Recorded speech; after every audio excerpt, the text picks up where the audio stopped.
તામિલનાડુની એમ કે સ્ટાલિન સરકારને મંગળવારે સુપ્રીમ કોર્ટમાંથી મોટી રાહત મળી હતી.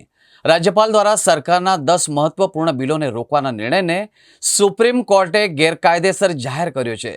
કોર્ટે કહ્યું કે આ એક મનસ્વી પગલું છે અને કાનૂની દૃષ્ટિકોણથી યોગ્ય નથી.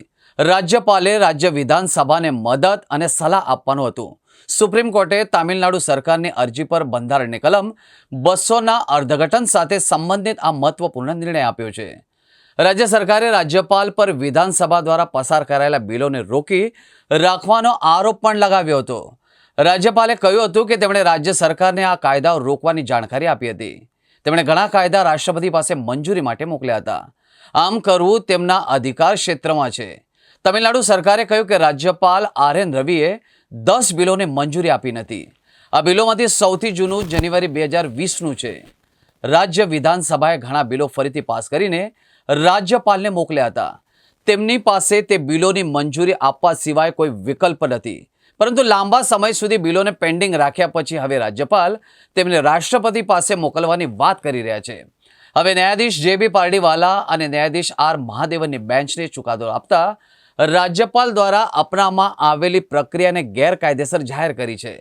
ન્યાયાધીશોએ કહ્યું કે બંધારણ રાજ્યપાલને વીટોનો અધિકાર આપતું નથી. કેસમાં થયેલા વિલંબને ધ્યાનમાં રાખીને સુપ્રીમ કોર્ટે બંધારણની કલમ 200 હેઠળ આપવામાં આવેલી વિશેષ સત્તાઓનો પણ ઉપયોગ કર્યો છે.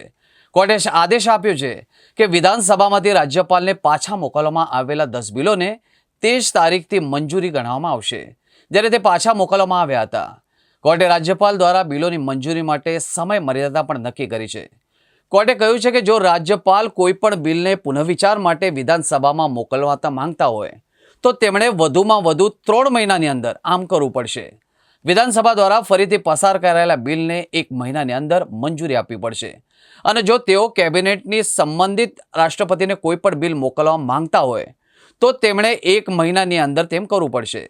સુપ્રીમ કોર્ટે કહ્યું કે રાજ્યપાલ એક મિત્ર, દાર્શનિક અને માર્ગદર્શક જેવા હોવા જોઈએ. તમે બંધારણના શપથ લો. તમારે કોઈ પણ રાજકીય પક્ષ દ્વારા શાસિત ન થવું જોઈએ. તમારે અવરોધક નહીં પણ ઉત્પ્રેરક બનવું જોઈએ. રાજ્યપાલે ખાતરી કરવી જોઈએ કે કોઈ અવરોધ ન સર્જાય.